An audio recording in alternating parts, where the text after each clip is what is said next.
We've got the whole variety of racing as well. They often split out the races. So we've got the Mono F3A, the newest generation, Formula 3 cars right up to 2011. The F3Ps, which are slightly older cars, but also a slightly different engine. Mono 2000, the 250 cars, Mono Renault, etc. Mono 2000 Classic, going right back to cars. Formula Lotus, one of the great one race series of the early 90s, people like Mick and Alan Kanish came through that one, and then the older F3 cars, Reynards and Bronx, which all returned F3. Mono 1800 for 1800cc Ford Duratec cars, so a month ago, and that was actually not only all three wheels, but the first one was from the back of the grid, if I remember correctly. So very, very quick there, George Line. In fact, he did set that fastest race lap.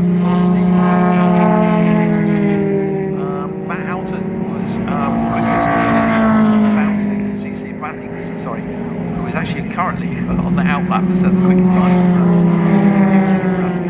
Yeah, he took all three wins in the Moto 1000, so they certainly are going to be drivers to watch for.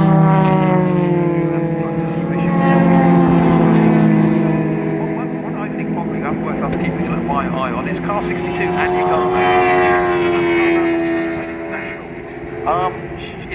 In each race, she never made a good start, but then came charging back through the field. Never near the front runners on the podium, but certainly well up in the top 10. But once she gets the car off the line, she's quick.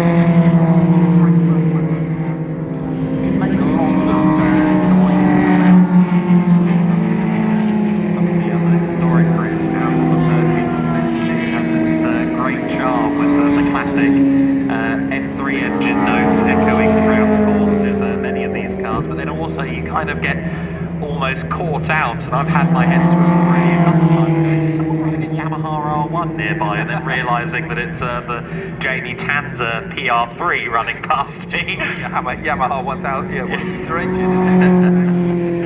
It's strange with Formula 3 engines because it's a straight 4 engine. Not easy to make a straight 4 engine sound. It's essentially strangled because the power is controlled by the airbox, which has a minimum size aperture on it. But yeah, they do have a unique charm in their sounds. And where are we? So everyone's still with us, so we should be seeing people coming through fairly soon. As I say that, actually it's Matt Ingson who goes through immediately in that tiny little jet.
Absolutely lovely that.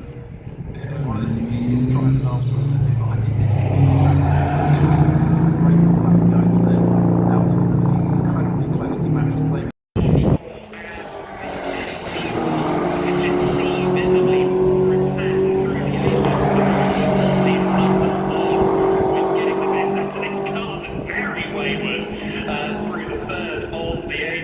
there, the first apex attributed to Beckett's, and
Oxford, Sweden, slightly different approaches to Maggots, and closing in massively on the braking zone, not really braking up, just optimising for the first proper corner of Maggots. Plus Joe Wilmot, he's incredibly loose now as they go through Beckett's, out through Chapel, off the Hanger Straight they go, and by the time they arrive at Stowe, I think Ford is potentially going to be exchanging pleasantries side by side with Joe Wilmot, although on the brakes, but my thought is just again carrying a lot of speed. The two cars that are coming down.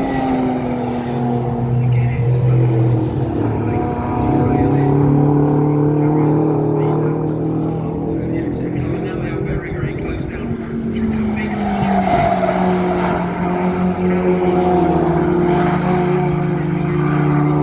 acceleration. That's giving again a couple of lengths advantage. braking zone at minutes, they're nearly side by side as they head through the arena section. Joe Wilmot dives to the seems to have an extra horsepower or so. He goes defensive in the room.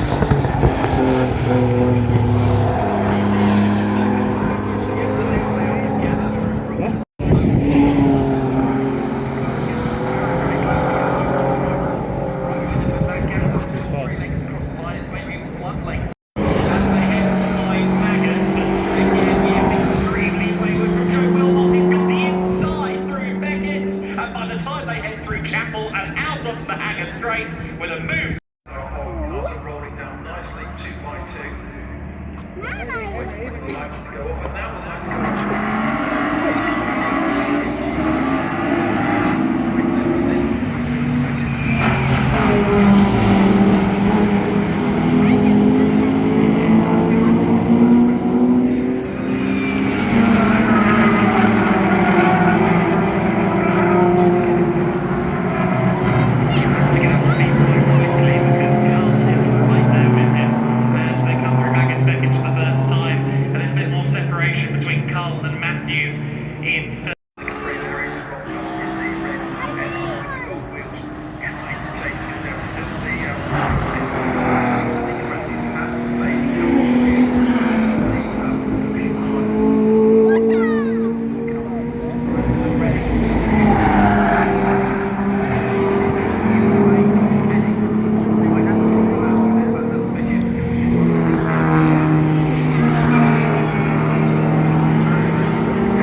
pit minutes as they come towards Maggotsbeck. It's roughly the same, actually slightly bigger interval by the time they turn into Maggotsbeck than they have.